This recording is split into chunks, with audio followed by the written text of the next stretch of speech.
నమస్తే, welcome to gossips garage.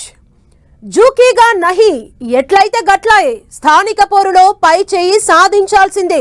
కూటమి గెలిపే లక్ష్యమని టీడీపీ, ఏకగ్రీవాలు జరగనిచ్చే ముచ్చటే లేదని వైసీపీ లోకల్ ఫైట్ కి సై అంటే సై అంటున్నాయి. అటు జనసేన బీజేపీ పెద్దలు కూడా ఎవరి వ్యూహాల్లో వారున్నారు. అటు స్టేట్ ఈసీ కూడా ఎన్నికల నిర్వహణకు సిద్ధమంటోంది. బ్యాలెట్ ద్వారా లోకల్ పోల్స్ పెట్టేందుకు రెడీ అవుతున్న ఈసీ ఏ టైంలో అయినా నోటిఫికేషన్ రావచ్చన్నట్లుగా డెవలప్మెంట్స్ ని స్పీడప్ చేస్తోంది.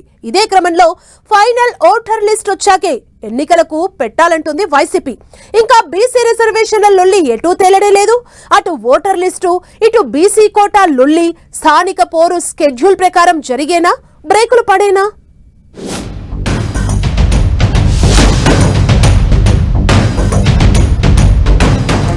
లోకల్ బాడీ ఎన్నికలపై టీడీపీ వర్సెస్ వైసీపీ సై అంటే సై. సీట్లు గెలుపు అంచనాలపై జనసేన బీజేపీ లెక్కలు. ఎన్నికల ఏర్పాట్లలో బిజీగా ఉన్న రాష్ట్ర ఎన్నికల సంఘం. ఏపీలో లోకల్ పోర్ షెడ్యూల్ ప్రకారమే జరిగేనా? తుది ఓటర్ లిస్టు వచ్చాకే ఎన్నికలు పెట్టాలంటున్న వైసీపీ. బీసీ రిజర్వేషన్లకు కోర్టు కేసులు అడ్డంకిగా మారేనా? అడ్డంకులు దాటి ఎన్నికలు జరిగేనా, బ్రేకులు పడేనా?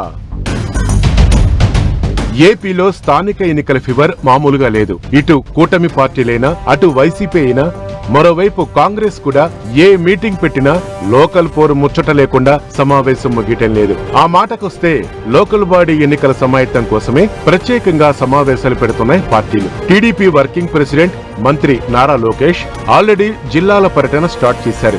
గల్లీ నుంచి ఢిల్లీ వరకు ఒకటే ప్రభుత్వం ఉండాలి, అందుకు స్థానిక సంస్థల్లో మనమే గెలవాలంటూ క్యాడర్ కు దిశానిర్దేశం చేస్తున్నారు. అన్నింటికి మించి కూటమి విచ్ఛిన్నం కోసం కొందరు చేస్తున్న కుట్రల్ని తిప్పికొట్టాలని సోషల్ మీడియాలో కొందరు పెడుతున్న ఫేక్ పోస్టులు నమ్మి రెచ్చిపోవద్దని కూడా డైరెక్షన్స్ ఇస్తున్నారు. అటు జనసేన స్థానిక ఎన్నికల్లో తాము మెజార్టీ సీట్లలో పోటీ చేస్తామని, కనీసం 30% సీట్లు కావాలని పట్టుబడుతోంది. ఆల్రెడీ సన్నాహక సమావేశం కూడా పెట్టుకుంది. ఆయుర్వేద ట్రీట్మెంట్ కోసం కేరళకు వెళ్లిన డిప్యూటీ సీఎం పవన్ అక్కడి నుంచే స్థానిక పోరుపై లీడర్లకు మార్గనిర్దేశం చేస్తున్నారట. బీజేపీ కూడా పట్టున్న ఏరియాల్లో పోటీ చేసేందుకు పావులు కలుపుతోంది. ఇక వైసీపీ అయితే కూటమితో ఢీ అంటే ఢీ అన్నట్లుగా సంకేతాలిస్తోంది. ఏకగ్రీవాలు జరిగితే అసెంబ్లీ ఇన్ఛార్జికు టికెట్ కట్ అంటూ జగన్ చేసిన కామెంట్స్ ఫుల్ వైరల్ అవుతున్నాయి. ఇలా అన్ని పార్టీలు స్థానిక ఎన్నికల విషయంలో సీరియస్ గా ఉన్నట్లు ఇండికేషన్ పంపిస్తున్నాయి.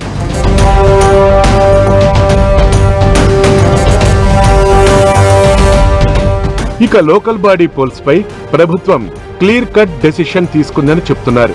ఎట్టి పరిస్థితుల్లో సెప్టెంబర్ ఫస్ట్ వీక్ లో ఎన్నికల ప్రక్రియ ప్రారంభించి అక్టోబర్ ఎండింగ్ లోపు, అంటే 45 రోజుల్లోనే ఎలక్షన్ ప్రాసెస్ ను పూర్తి చేయాలని భావిస్తుందట సర్కార్. మున్సిపల్ పోరుతో స్టార్ట్ చేసి పంచాయతీ ఎన్నికలతో ముగించేలా షెడ్యూల్ సిద్ధం చేయాలని స్టేట్ ఎలక్షన్ కమిషన్ కు సమాచారం పంపినట్లు తెలుస్తోంది.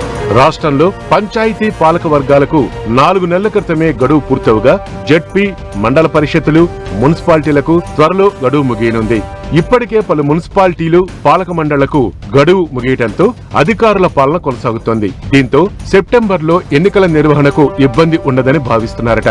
అక్టోబర్ లోపు ఎన్నికలు నిర్వహించకపోతే కొత్త ఓటర్ల జాబితాతో వార్డుల పునర్విభజన, రిజర్వేషన్ల ఖరారు చేయాల్సిన పరిస్థితి ఏర్పడొచ్చు అంటున్నారు. అటు రిజర్వేషన్ల మార్పు కూడా పెద్ద సమస్యగా మారే అవకాశం ఉందట. ఇదంతా జరగటానికి మరో 3-4 నెలలు సమయం పట్టే అవకాశం ఉండటంతో ప్రస్తుతం అందుబాటులో ఉన్న పాత ఓటర్ల జాబితాతోనే ఎన్నికల్ని పెట్టాలని ప్రభుత్వ పెద్దలు భావిస్తున్నట్లు చెప్తున్నారు. పంచాయతీలు, నగరపాలక సంస్థలకు కేంద్రం ఇచ్చే 16వ ఆర్థిక సంఘం నిధులు దాదాపు 12,000 కోట్ల రూపాయలు పెండింగ్ లో ఉండిపోయాయని, త్వరలో ఎన్నికలు గనక నిర్వహిస్తే ఆ నిధులతో పనులు వేగం చేసేందుకు డెవలప్మెంట్ స్పీడ్ చేసే అవకాశం ఉంటుందని కూడా లెక్కలు వేసుకుంటుందట సర్కార్. ఈ క్రమంలోనే అక్టోబర్ 20 లోపు ఎన్నికల నిర్వహణను పూర్తి చేసేలా ప్రయత్నాలు జరుగుతున్నాయట. స్టేట్ ఎన్నికల సంఘం కూడా అందుకనుగుణంగా ఎన్నికల ఏర్పాట్లలో బిజీగా ఉంది. అటు పార్టీలు సై అంటున్నాయి, ఇటు ప్రభుత్వం ఎన్నికల నిర్వహణపై ఈసీకి డైరెక్షన్ ఇచ్చింది. స్టేట్ ఎలక్షన్ కమిషన్ కూడా అరేంజ్మెంట్స్ చేసేస్తోంది. కానీ లేటెస్ట్ గా స్థానిక ఎన్నికలపై వైసీపీ కోర్టును ఆశ్రయించడంతో షెడ్యూల్ ప్రకారం ఎన్నికలు జరుగుతాయా లేదా అనే డైలమా ఏర్పడింది. సర్ ప్రక్రియలో 40 లక్షలకు పైగా ఓట్లు తొలగించారని, తుది ఓటర్ల జాబితా వచ్చాకే ఎన్నికలు నిర్వహించాలని కోర్టుకెళ్లారు వైసీపీ నేత ఎమ్మెల్సీ అప్పిరెడ్డి. అయితే వైసీపీ భావిస్తున్నట్లుగా స్థానిక ఎన్నికల్లో ఎవరికీ అన్యాయం జరగబోదని ఎన్నికల సంఘం చెప్తోంది. ఈ ఏడాది జనవరి 1 నాటికి ఎవరికి ఓటు హక్కు ఉంటే వారందరికీ లోకల్ బాడీ పోల్స్ లో ఓటు వేసే అవకాశం ఉంటుందని చెప్తోంది. కానీ వైసీపీ వ్యూహం వేరేగా ఉన్నట్లుగా డిస్కషన్ నడుస్తోంది. అక్టోబర్లోగా ఎన్నికలు జరగకపోతే 12,000 కోట్ల రూపాయల 16వ ఆర్థిక సంఘం నిధులు రద్దయిపోతే కూటమి ప్రభుత్వానికి ఆర్థిక ఇబ్బందులు వచ్చి పడతాయని లెక్కలు వేసుకుంటుందట. ఇదే లక్ష్యంతో వైసీపీ కోర్టు మెట్లెక్కిందని టీడీపీ నేతల ఆరోపణ. మరోవైపు బీసీ రిజర్వేషన్ల అంశం కూడా ఇంకా ఓ కొలిక్కి రాలేదు. బీసీ కోటాను పెంచుతూ ప్రభుత్వం జీవో ఇచ్చింది. అది ఇంప్లిమెంట్ అయితే మొత్తం రిజర్వేషన్ కోటా 50% దాటిపోనుంది. ఈ ఇష్యూపై కూడా ఎవరో ఒకరు కోర్టుకెళ్లే అవకాశం లేకపోలేదు. దీంతో అటు ఓటర్ లిస్టుపై వైసీపీ వేసిన పిటిషన్, ఇటు బీసీ కోటా పంచాయతీ మధ్య షెడ్యూల్ ప్రకారం ఏపీలో లోకల్ ఫైట్ జరుగుతుందా లేదా అన్న డైలమా మరోసారి తెరపైకి వచ్చింది. మరి ఏం జరగబోతుందో చూడాలి.